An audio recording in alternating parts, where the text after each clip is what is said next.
বাস্তবে না পরিচয় মানুষের দেহের সাথে যুক্ত থাকে, না তো সম্পর্কের ভিত্তি তার দেহের সাথে যুক্ত থাকে। মানুষের স্বভাব, তার আচরণ আর তার কর্মই তার পরিচয়।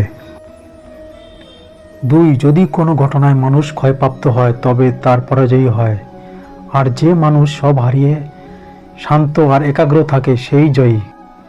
নাম্বার 3. যখন সংসারে দেখার মতো কিছুই থাকে না তখন মানুষ ঈশ্বরের দিকে দৃষ্টি নিক্ষেপ করে।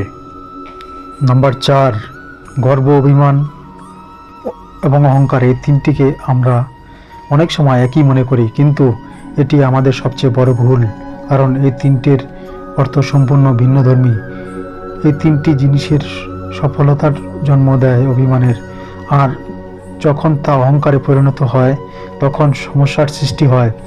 আর জেনে রাখুন, অহংকার কখনোই মানুষকে উপরে তুলতে পারে না, বরং অহংকার আমাদের ধীরে ধীরে ধ্বংসের দিকে নিয়ে যায়। 5. মানুষের সবচেয়ে বড় জিনিস কি জানেন? তা হলো রহস্য। আপনার রহস্যই আপনার বিনাশ ঘটাতে পারে। সে নিজে যত বড়ই হোক না কেন, তাই নিজের রহস্য কখনো অন্য কাউকে বলবেন না।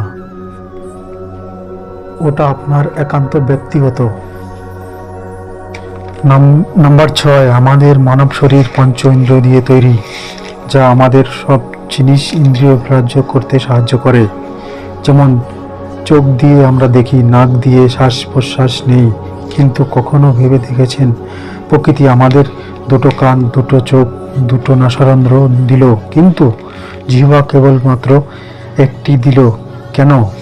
কারণ প্রকৃতির চায় আমরা কথা বলি কম, কারণ অধিক কথাবার্তা বাচালতাই অনেক সময় বিনাশের কারণ হয়। নাম্বার 7.